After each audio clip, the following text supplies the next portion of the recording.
put it out with water, but now you're drowning. There's been a whole lot of trying, whole lot of crying, whole lot of telling me I should be dying or be like you, but I don't wanna be like you. Good morning and welcome to a new video.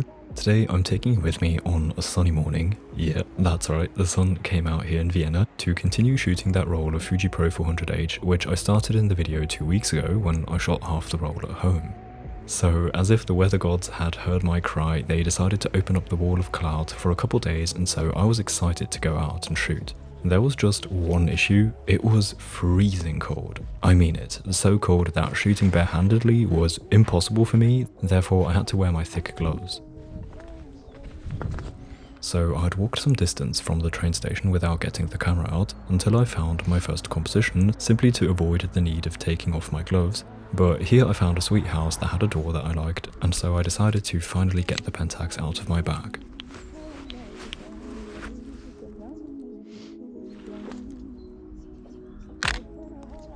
This is the result, and I'd say we're off to a good start. I was a bit worried about the lighting because this kind of rather frontal lighting usually doesn't give me good results in my experience, but here it looks great. Do you relate to my intrigue for the door? I just like the colour with the glass in the middle and the golden handle. But beyond that, the photograph has many other things to appreciate, I find, such as the sledge, the window, or the foreground overall, which I like. Anyway, good start, let's continue.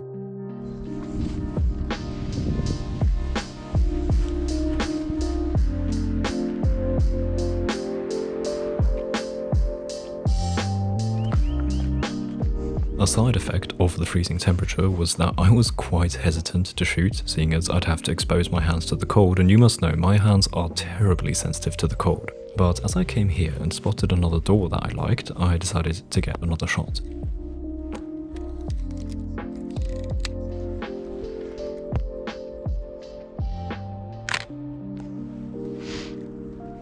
This is the result, and I think this is pretty cool. The entrance is lovely, the yellow glass with its pattern and the greenish stairs, and I absolutely love the bush and the paper bag next to the door. The bush adds a nice architectural piece of detail that completes the entrance, whereas in contrast, the paper bag obviously does not belong there, or at least I assume it doesn't. The bag adds a human element and hence a character to the photograph. Whose bag is that? Did the owner forget it, or did the person forget something in their apartment and is now just quickly rushing back inside and just left the bag here for the time out of convenience? Those just being two simple scenarios one could interpret. I'm so happy the bag is there. I think without it, the photograph would be far less interesting.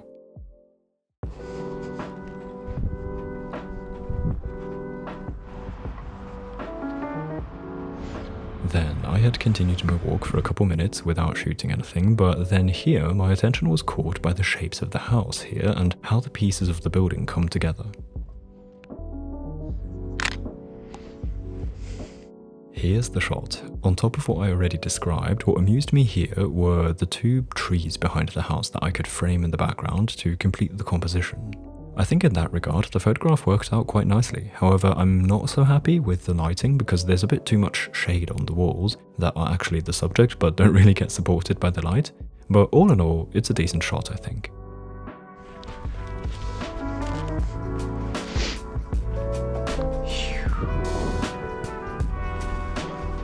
Then I kept walking and exploring the area for quite a while and even found a spot to eat my breakfast, although honestly I was so close to giving up because my hands were so sore from the cold.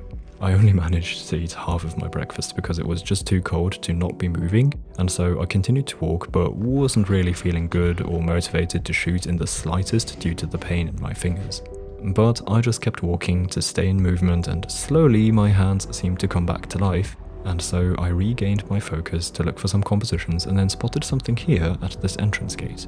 I liked the way the light hit the door, and so I framed up a vertical shot.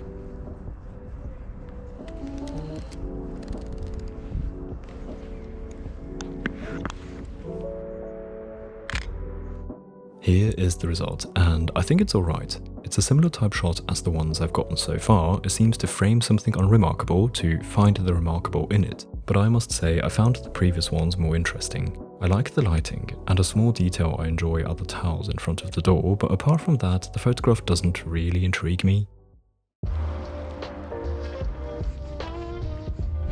After that photo, I kept walking but wasn't really inspired by the location. I was having a hard time to find things here, so I decided to return to the train station and ride the train to the last stop where I'd continue my exploration.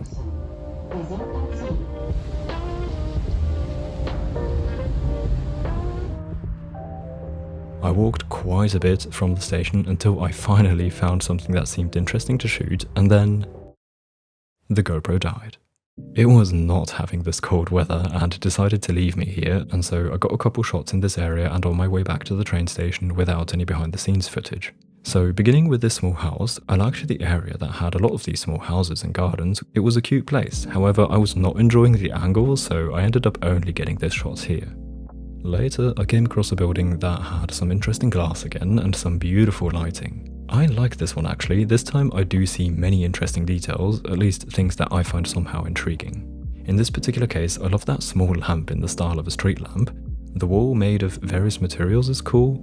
I also like those logs on the right. Small bits like these, all packed together in a scene, lit in beautiful light, makes a photograph that I think is quite pleasing.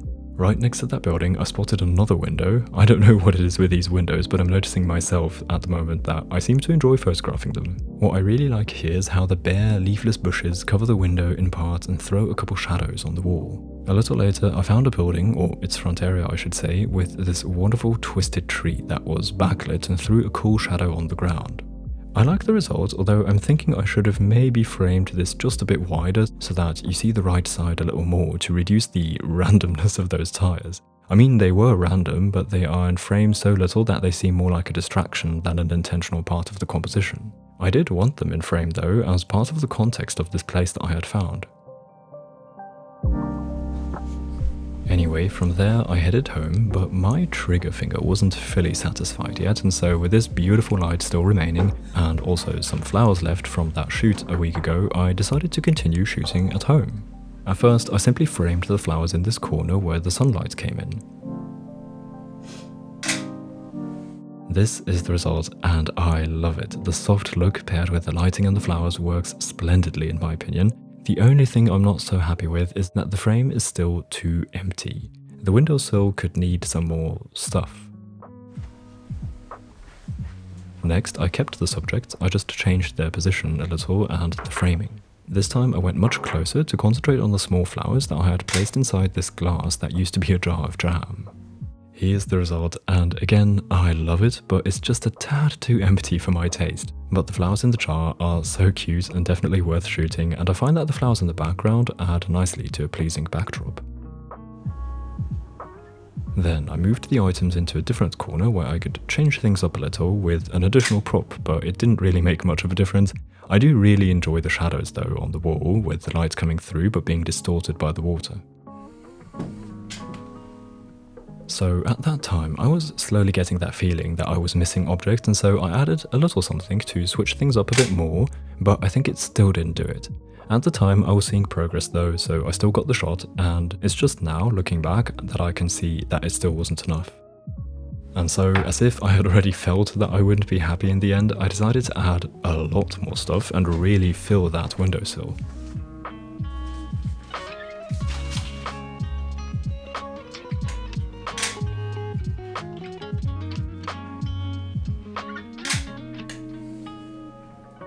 And so I ended up getting two shots, one closer version and one further away, which I think now looks much better. Although I'm still not entirely happy because the white wall does still feel a little bit empty.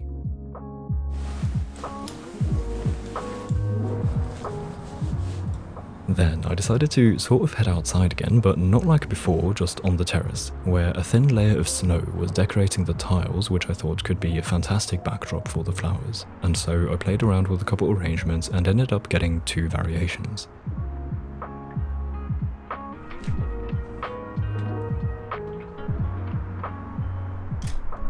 Here's the first version, a top-down shot, which I think turned out beautiful. The snow on the tiles in the sunlight were definitely a good choice for a backdrop, and I think it works together with the flowers very nicely. I love the shadows. The second version is this 45-degree angled photograph, which I think is also beautiful. I can't quite decide on which I prefer actually. I'm tending towards the top-down shot, but I'm really not sure, so let me know what you think. Then next I moved the glass to the wall here that has this detailed pattern that creates a sparkly lighting effect when backlit. I set up a shot there wondering why I've never done this before, because when out of focus the sparkles look so cool, and so I thought it could be nice to frame the flowers with the wall in the background. This is my first attempt, and it's not bad. I love how the sunlight is diffused by the glass's pattern and softly hits the flowers.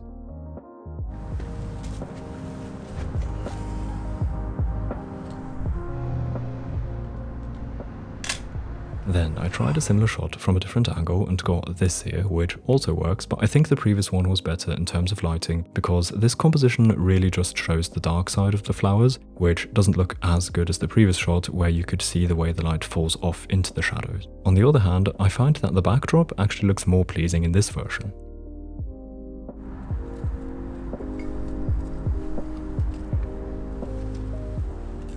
Then next I framed up something a little different. I slid some flowers through the bottom to my neighbour so that I could shoot the flowers in between these small patches of snow that had not yet melted away. Here's the result, and I like it. I enjoy how the flowers seem to peek through the gap underneath the glass.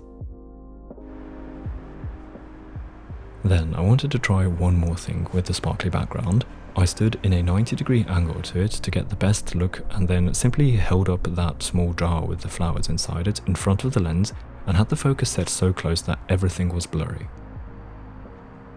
This is the result, and I think it's not bad. I'm onto something here. The sparkle effect looks so good when the focus is set this far away from the glass, and the way the flowers become these more abstract shapes that interact with the background is pretty cool, I think. However, I was thinking this might look even cooler with the other flowers. I just had to try it out, of course, seeing as I couldn't look at the results right after, so I got one shot.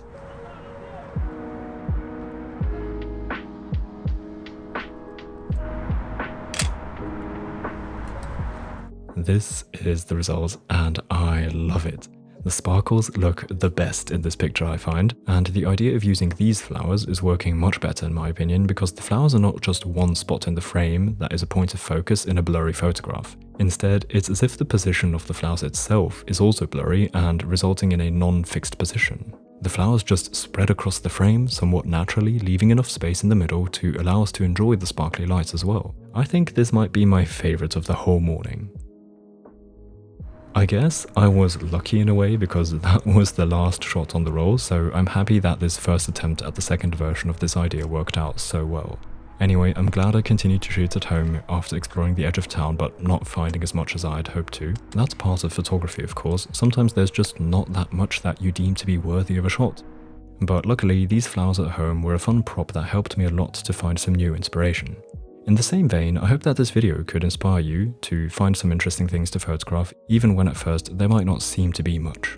Anyway, that's it for this week. I hope you enjoyed it. Before leaving, I would like to briefly thank the lovely Patreon community that is supporting me. Thank you so much. If you're interested in Lightroom presets, extra videos or physical postcards, you can check out what I offer via the link in the description.